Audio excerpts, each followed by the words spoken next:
Assalomu alaykum, hurmatli Dimet tizimining foydalanuvchilari. Bugun biz Dimet Pro mobil ilovasi orqali MS Dimetda ro'yxatdan o'tish jarayonini ko'rib chiqamiz.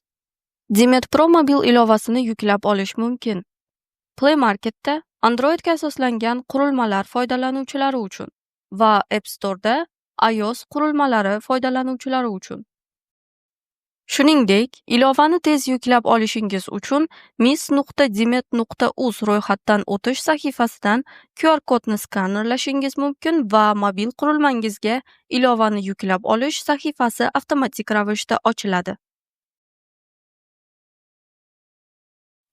Ilovani o'rnatgandan so'ng uni oching va ro'yxatdan o'tish usulini tanlang.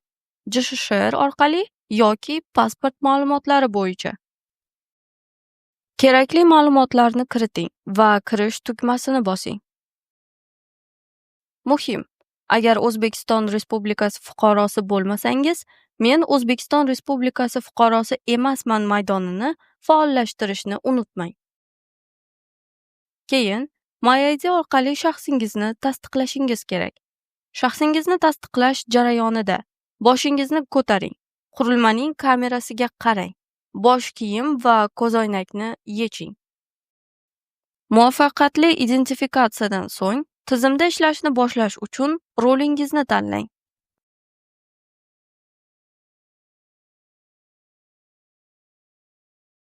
Mobil ilovada ro'yxatdan o'tgandan so'ng qurilmangizdagi brauzerni oching va qidiruv satriga mis.dimet.uz ni kiriting. Ochilgan sahifada Dimet Pro ilovasi orqali kirish usulini tanlang.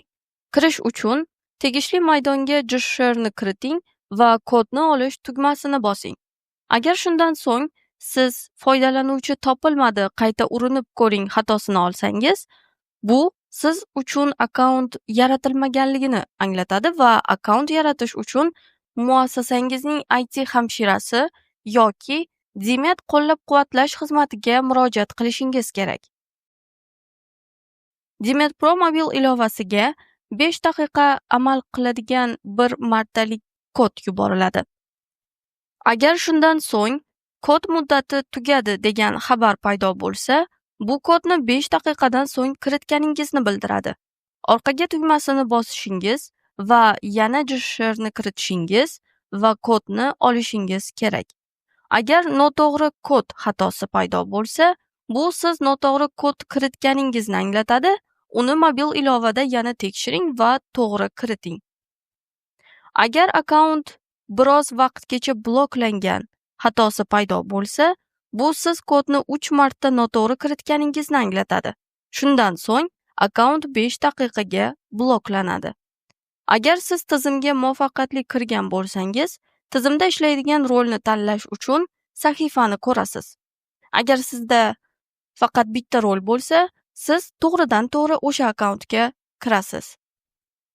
Agar siz tizimda bir nechta rollarda ishlasangiz, ekranning yuqori o'ng burchagidagi profil belgisini bosish orqali ular o'rtasida tezda almashishingiz mumkin. Xuddi shu joyda, agar kerak bo'lsa, akkauntingizdan chiqishingiz mumkin.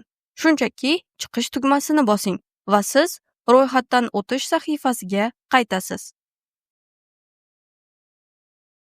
Tabriklaymiz! Siz Dimet Pro mobil ilovasi orqali MS Dimet tizimida ro'yxatdan o'tdingiz. E'tiboringiz uchun rahmat!